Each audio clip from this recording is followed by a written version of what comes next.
प्रधानमंत्री नरेंद्र मोदी ने रविवार को देश के नए संसद भवन का लोकार्पण किया। लोकार्पण के साथ ही प्रधानमंत्री ने इसका एक वीडियो जारी कर देशवासियों से वॉइस ओवर करने का अनुरोध किया है। रुद्रा न्यूज एक्सप्रेस इस वॉइस ओवर के रूप में लाया है इस गौरवशाली भवन के इंटीरियर की वह कहानी जो सीधे राजस्थान के बीकानेर से जुड़ी है। दरअसल प्रधानमंत्री ने संसद भवन के सपने को सामने रखा तो दो बातों पर जोर दिया। पहली तो यह कि इसका शिल्प और इंटीरियर अद्भुत हो तथा दूसरी यह कि हर हाल में इस प्रोजेक्ट को समय पर पूरा किया जाए। आर्किटेक्ट के रूप में पद्म पुरस्कार विजेता बिमल पटेल की फर्म HCP डिजाइन का चयन हुआ। इसके साथ ही बड़ी चुनौती थी फर्नीचर और इंटीरियर की। इस चुनौती को स्वीकारा बीकानेर की नोखा तहसील के छोटे से गांव सीलवा के जायजन में इंटीरियर डिजाइनर नरसी कुलरिया की firm Narsi interior infrastructure limited ने। यहीं से शुरू हुई सपने को तय समय में पूरा करने की प्रतिबद्धता की कहानी।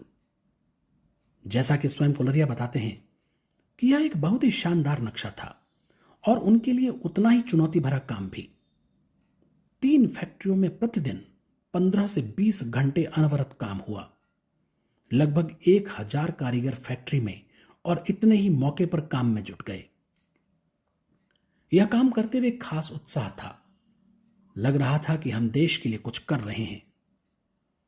नई इमारत पुरानी से बड़ी और अधिक आधुनिक है और यह नवीनतम तकनीक से लैस है।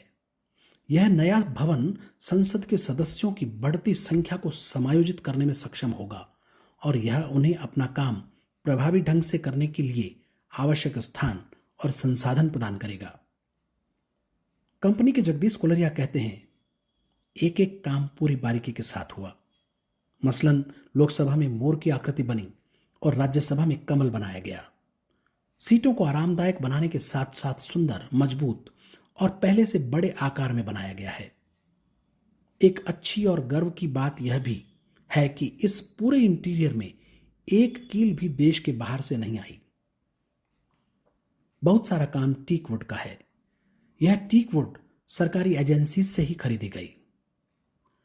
कुलरिया फर्म के संचालकों के जरिए सामने आई इंटीरियर की इन खूबियों के साथ ही राजस्थान के लिए एक गर्व की बात यह भी है कि इस काम को अंजाम देने में लगे काफी कारीगर भी यहीं के हैं। ऐसे में प्रधानमंत्री नरेंद्र मोदी ने जब कामगारों का सम्मान किया तो उसमें राजस्थान और खास तौर पर बीकानेर के उन हाथों में सम्मान पहुंचा जिनके श्रम, कौशल और पुरुषार्थ से लोकतंत्र का यह मंदिर सुसज्जित हुआ है। भारत का नवनिर्मित संसद भवन केवल हमारे देश की प्रगति और आशा का ही प्रतीक नहीं है, बल्कि हमारी एकता और हमारे साझे भाग्य का भी प्रतीक है। यह हमारे लोकतंत्र और कानून के शासन के प्रति हमारी प्रतिबद्धता का एक वसीयतनामा है। हमें इस महान राष्ट्र का हिस्सा होने पर गर्व है और गर्व है इस बात का कि इसको आकर्षक स्वरूप देने में बीकानेर के हाथों का भी योगदान रहा। यह इमारत आने वाली पीढ़ियों के लिए प्रेरणा का स्रोत बनेगी।